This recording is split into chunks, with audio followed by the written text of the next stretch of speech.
Hello dear student, स्वागत है आपका अपना YouTube channel chemistry point Purnia में। मैं हूं आपके साथ प्रदीप सर और आज हम लोग आपको 2023 एग्जाम से रिलेटेड मॉडल सेट 1 यानी आज हम 42 ऑब्जेक्टिव क्वेश्चन करेंगे और 42 टॉपिक से रिलेटेड यानी 42 टॉपिक से रिलेटेड 42 ऑब्जेक्टिव करेंगे। अगर आपको 42 टॉपिक जो है कवर करना है, 42 क्वेश्चन अगर आपको कंप्लीट करना है तो जुड़े रहिए, बने रहिए। अगर आप हमारे चैनल में पहली बार है, इस वीडियो को पहली बार देख रहे हैं तो हमारे चैनल को सब्सक्राइब कर लें, नोटिफिकेशन ऑन कर लें, क्योंकि आगे आपको इस तरह के कई ढेर गुने ज्यादा आपको बेहतरीन वीडियो मिलने वाले हैं। तो चलिए जुड़िए, बनते हैं और आज की क्लास हम लोग करते हैं। देखिए, सबसे पहले आपको क्वेश्चन का शेड्यूल इस तरह से दिया हुआ रहेगा, क्वेश्चन का पैटर्न आपका इस तरह से दिया हुआ रहेगा, तो इसको ध्यान से देखना है। ठीक है, देखिए सबसे पहले यहाँ लिखा हुआ केमिस्ट्री। देखिए आप लिखे हुआ मॉडल सेट क्या है, मॉडल सेट आप हम लोग करेंगे और आपके क्वेश्चन में ऐसे लिखा रहेगा समय 3 घंटा 15 मिनट। ये भी जानकारी रखना बहुत जरूरी है। समय 3 घंटा 15 मिनट और कुल प्रश्नों की संख्या लिखा हुआ 42 प्लस 18 प्लस 6, 42 प्लस 18 प्लस 6 यानी कुल प्रश्न हो जाएंगे 66। कुल प्रश्न कितने हो जाएंगे? 66। कुल प्रश्न 66 और परीक्षार्थियों के लिए निर्देश क्या क्या है, इस निर्देश को जरा सा सुनते हैं। कहता है परीक्षार्थी यथासंभव अपने शब्दों में उत्तर दें, यानी आप जो चीज को जानते हैं आप अपने रिलेटेड उसका आंसर देना, यानी आप अपने रिलेटेड उसका आंसर देना है। फिर कह रहा दाहिनी और हाशिए पर दिए गए अंक पूर्णांक, यानी कि दाहिनी तरफ जो भी रहेगा आपको दिया रहेगा, ये इतना नंबर का है, ये इतना नंबर का है और टोटल आपको 70 नंबर के क्वेश्चन पूछे जाएंगे। पता इस प्रश्न पत्र को पढ़ने के लिए 15 मिनट अतिरिक्त दिया जाता है, इसीलिए 3 घंटे 15 मिनट का समय दिया जाता है। ठीक, खंड अ में 42 ऑब्जेक्टिव क्वेश्चन रहेंगे और किन्हीं 35 क्वेश्चनों का आंसर देना है, ओएमआर शीट पर देना है, इसके लिए 1 नंबर है। समझ आ रही बात? इसका कुछ और हम लोग आगे बढ़ते हैं और देखते हैं इसका क्या क्या स्टेटमेंट है, तो हम क्वेश्चन की ओर डायरेक्ट अटैक करेंगे। तो चलिए भैया देखिए, फिर कहता है 18 लघु उत्तरीय प्रश्न है जिसमें 2 अंक रहेगा और 6 दीर्घ उत्तरीय प्रश्न रहेंगे जिसमें 5 अंक रहेगा, तो ये आपके रहेंगे। तो चलिए आज हम लोग ऑब्जेक्टिव क्वेश्चन को इस पर हम अटैक करते हैं, ऑब्जेक्टिव क्वेश्चन की ओर चलते हैं। तो चलिए ध्यान से देखिए, अगर आप जानते हैं तो आप इसको देखिए, आपको मैंने जूम करके दिया है और आप इसको देखिए अच्छे से, आपके अगर स्क्रीन पर दिख रहा होगा तो कोई दिक्कत नहीं है। क्या क्लियर दिख रहा है ना? कोई दिक्कत नहीं है। चलिए भाई, क्वेश्चन कह रहा है कि बीसीसी इकाई cell that means unit cell. जब आप सॉलिड स्टेट पढ़े होंगे तो वहां आपको यूनिट सेल के बारे में बताया गया होगा। किसके बारे में? यूनिट सेल में। तो यूनिट सेल में मैंने आपको बताया था कि सिंपल क्यूबिक होता है, बीसीसी होता है, एफसीसी होता है। ठीक है, अगर सिंपल क्यूबिक कहेगा इसमें जो है 52.3% इसका जो भाग छका हुआ रहता है और इसका 68% रहता है और इसका जो है 74% रहता है। ध्यान दीजिएगा, इसको ही हम लोग संकुलन क्षमता यानी पैकिंग इफिशिएंसी कहते हैं। तो सिंपल क्यूबिक यूनिट सेल के लिए पैकिंग इफिशिएंसी हो जाएगा 52.3%, 68%, 74%। अगर मैं बात करूं भाई इसमें खाली कितना रहेगा, तो 100 में से घटा दो 47.7%, इसमें 32% और इसमें कितना 26%, यानी रिक्तियां जो खाली रहेगा वॉइड। तो क्वेश्चन को पढ़ते हैं हम लोग। क्वेश्चन क्या कहता है कि बीसीसी इकाई सेल में मुक्त मतलब खाली स्थान का प्रतिशत कितना है। तो अभी मैंने बताया बीसीसी में खाली कितना रहेगा 32%, तो इसका सही आंसर क्या हो जाएगा 32%। समझ में आया क्वेश्चन को कैसे बनाना? सही आंसर क्या होगा 32%।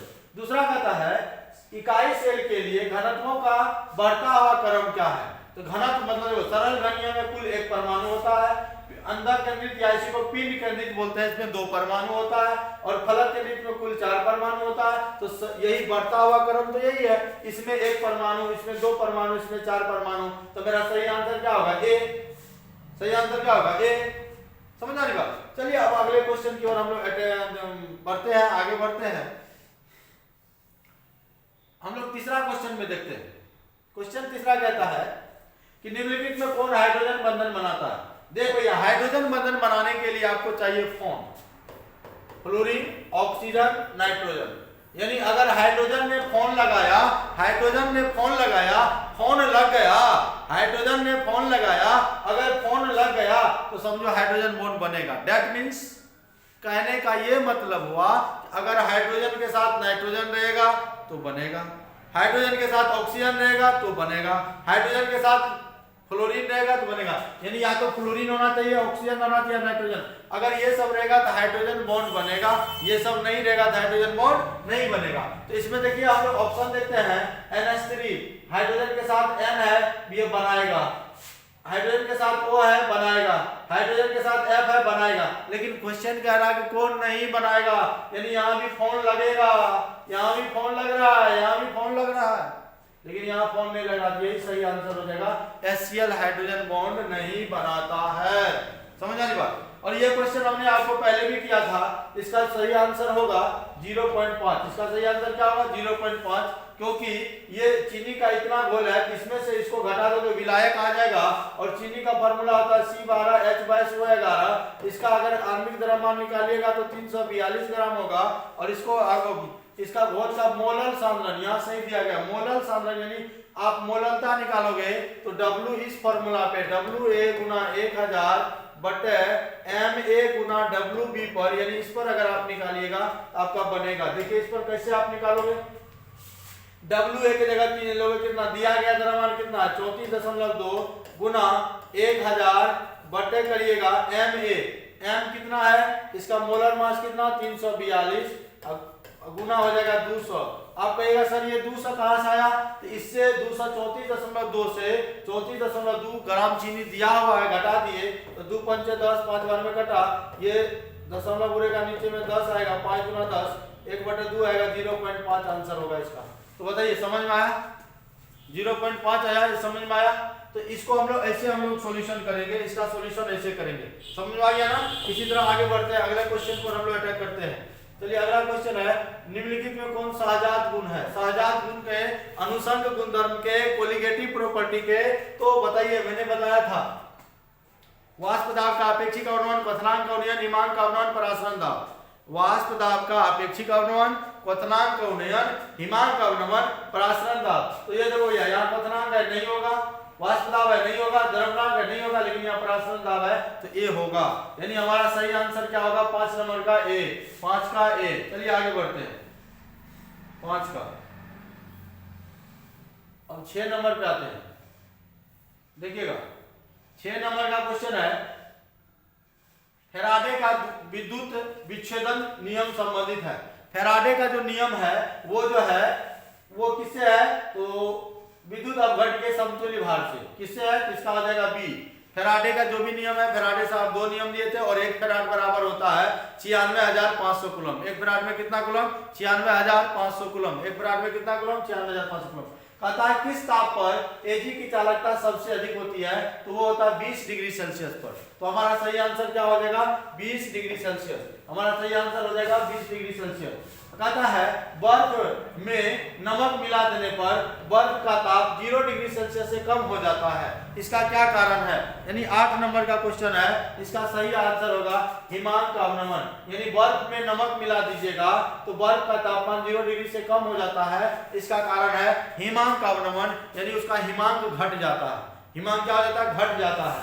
अगला क्वेश्चन कहता है, यहाँ तक कवर हो रहा है ना, कोई दिक्कत नहीं है ना, नहीं हो रहा कवर, देखिए अब कहता है कि प्रथम कोटि अभिक्रिया के लिए वेग स्थिरांक की इकाई निम्नलिखित में क्या है। प्रथम कोटि अभिक्रिया के लिए वेग स्थिरांक यानी k की इकाई, तो भैया जब आपको k की इकाई कहेगा निकालने, करना एक मैजिकल फॉर्मूला, मोल के पावर 1 - n लीटर के पावर n - 1 प्रति सेकंड। याद रखोगे n है अभिक्रिया की कोटि, तो आपको दिया गया है प्रथम कोटि अभिक्रिया है, तो n का मान ले लोगे 1, तो हो जाएगा मोल के पावर 1 - 1 लीटर के पावर n है 1 - 1 प्रति सेकंड। तो ये भी आ जाएगा 0, ये भी आ जाएगा 0, बचेगा प्रति सेकंड। तो हमारा सही आंसर होगा समय के पावर -1। भैया क्या हो जाएगा सही आंसर, समय के पावर -1। पूरा शुरू से अंत तक देखिए, मैं आपको पूरा डिटेल में समझाते जा रहा हूँ, इसलिए। और शेयर भी जल्दी से जल्दी करिए, जल्दी से सबको जोड़िए और सारे दोस्तों को शेयर भी करना है।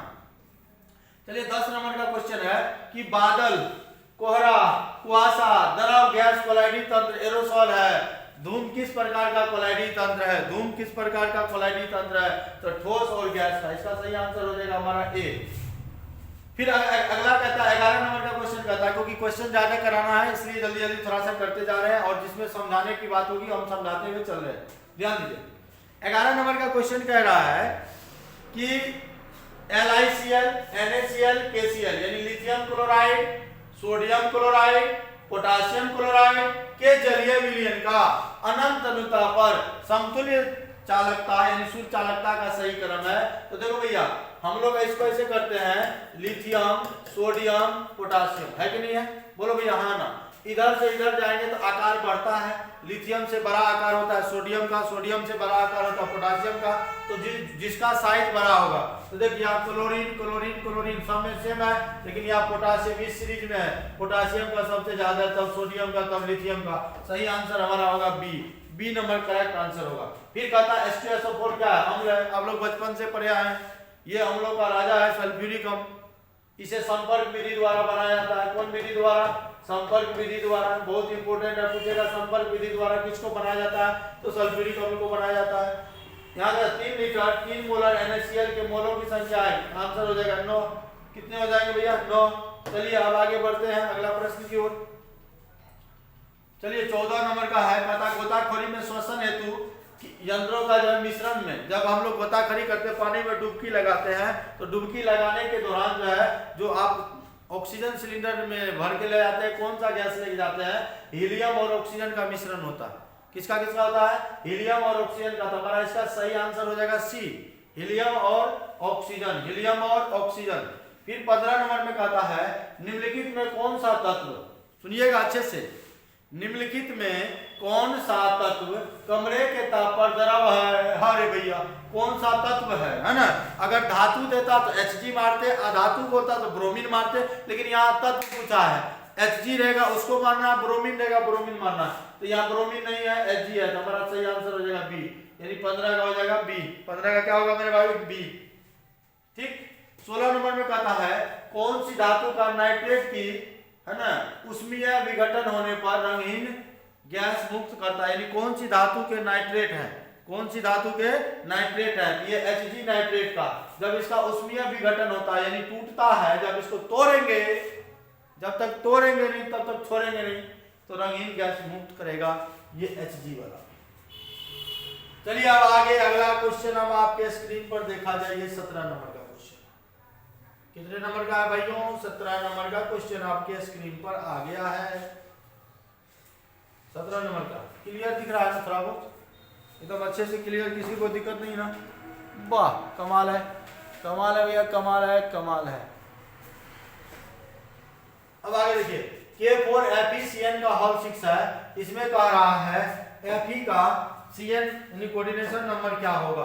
तो इस तरह के जो भी बिग ब्रैकेट वाले यौगिक होंगे तो वो जटिल यौगिक हैं, और जटिल यौगिक का ऑक्सीकरण संख्या निकालना है तो x मान के निकालना है।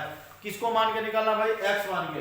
तो हमको यहाँ Fe का पूछ रहा है, ये आपका जटिल है, K4FeCN का होल 6, ये क्वेश्चन दिया गया है और कहा गया है कि आप Fe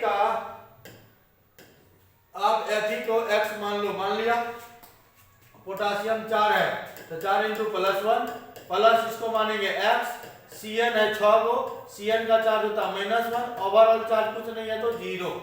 क्लियर?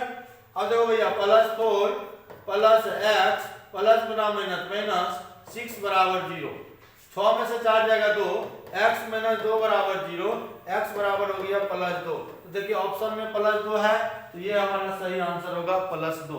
क्या होगा? +2। किसी का भी अगर ऑक्सीकरण संख्या निकालना होगा x मान लोगे, x मान के आप निकालोगे। अब कहता है कोबाल्ट की प्रभावी परमाणु संख्या इस यौगिक में बनाइए। प्रभावी परमाणु संख्या यानी जिसको हम लोग EAN इफेक्टिव एटॉमिक नंबर कहा जाता है। EAN का फॉर्मूला होता है बराबर Z - OS oxidation state plus 2 गुना कोऑर्डिनेशन नंबर। तो यहाँ पर इस यौगिक में, यानी यौगिक आपका नहीं दिख रहा होगा, क्लियर दिख रहा है क्या? क्लियर दिख रहा है। तो देखो भैया इस यौगिक है COEN का होल 2 Cl2 और इस पर है +4। ठीक, हमको यहाँ पर कोबाल्ट देखो, फेकोनी आयरन, कोबाल्ट, निकेल, कोबाल्ट का परमाणु संख्या होता है 27, यहाँ पर हम लोग लिए 27 माइनस ऑक्सीडेशन स्टेट निकालना है, इसको मानेंगे x।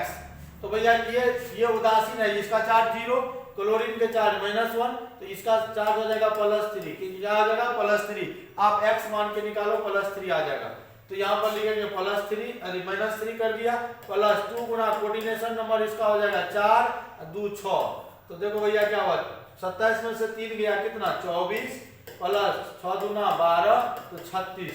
ऑप्शन में 36 है कहीं, 36 यानी बी नंबर हमारा सही आंसर होगा। समझ में आ रहा। इफेक्टिव एटॉमिक नंबर का जो ये फॉर्मूला होता है कि परमाणु संख्या में से ऑक्सीडेशन स्टेट को घटा दो और उसको कोऑर्डिनेशन नंबर और गुना 2 कर दो, जोड़ दो। अब कहता है EDTA का ऑक्सीकरण संख्या क्या है। EDTA सबसे पहले इसका फुल फॉर्म नहीं पूछ सकता है, EDTA का फुल फॉर्म EDTA याद रखिएगा, जल्दी सुनिएगा। ई से इथिलीन डायमीन टेट्रा एसीटेट, ई से ethylene diamine tetra acetate. Acetate 4 गो है, एसीटेट होता है CH3 COO-। तो अब आप ही बताओ, कहता है इसमें